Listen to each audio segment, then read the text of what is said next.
আপনার প্রথম অনুভূতিটা কেমন ছিল ক্যামেরার সামনে? আসলে আমি যখন অভিনয় করি আমি শুধু অভিনয় করি, ক্যামেরা ট্যামেরা ওগুলা আমার বিষয় না। ওগুলা এখন শামীম সাহেব বসে আছে, ও এখন সুইচ করছে, ওটা ওর কাজ, ওটা আমার কাজ না। আমার কাজ হচ্ছে তোমার সঙ্গে কথা বলা, আড্ডা মারা। আচ্ছা, ঠিক আছে। এবং আমি আড্ডার মধ্যে অনেক প্রশ্ন করব, আপনি কিন্তু বিরক্ত হতে পারবেন না। না না না, বিরক্ত হবো না। কি যেন নাম তোমার? আমার নাম মুনমুন। হ্যাঁ মুনমুন, আমি বিরক্ত হবো না। আচ্ছা, তো একটা প্রশ্ন এখন একটু আমি একটু আপনার থেকে সাহসটা নিয়ে কিন্তু করছি, আপনি রাগ করতে পারবেন না। না। আপনি ধূমপান কেন করেন?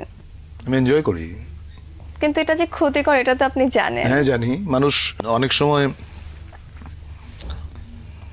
ক্ষতি জেনেও তো করে, অনেক কাজ করে না। সেটা কখন করে মানুষ আপনার মনে হয়? কিছু কিছু জিনিস মানুষ ভালোবাসে। হ্যাঁ, যেমন ধরো তুমি যে কানে যেটা পড়ে আছো এত বড়, তুমি পছন্দ করো বলে এটা পড়ে আছো, কিন্তু এইটা যে কানটাকে টেনে তোমাকে অস্বস্তি দিচ্ছে, ওইটুকু যন্ত্রণা তুমি কিন্তু সহ্য করছো। তো ধূমপানটাও অনেকটা ওই রকম।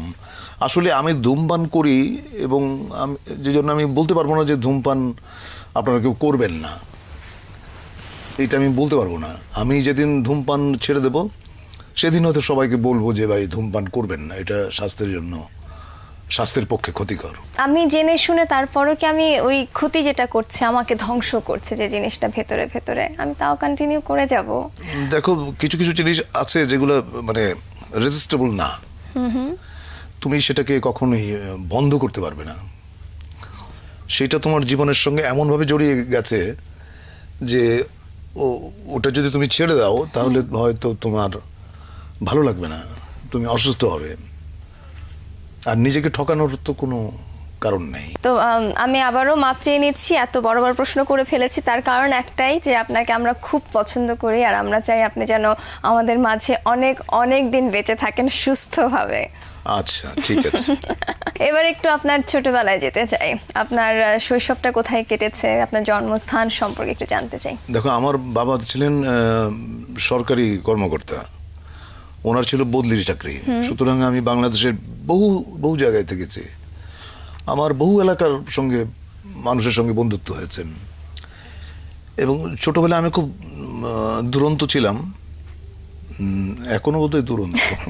দুরন্ত ছিলেন ছোটবেলায়, তার কিছু প্রমাণ কি একটু আমাদেরকে দেবেন? কি ধরনের দুরন্ত ছিলেন আর কি?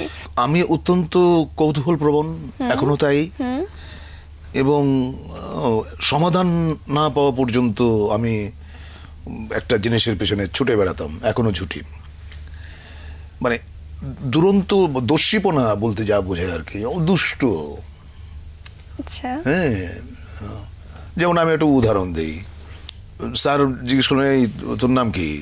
তো বললাম আমার নাম আকবর। বলে যে অর্থ জানিস? বলে না, আকবর অর্থ হচ্ছে এই। তো আমি দাঁড়ায় বললাম, স্যার আমার নাম হুমায়ুন ফরিদি, আমার নামের অর্থ কি? তোর নামের অর্থ হচ্ছে বাদর, বস। আচ্ছা।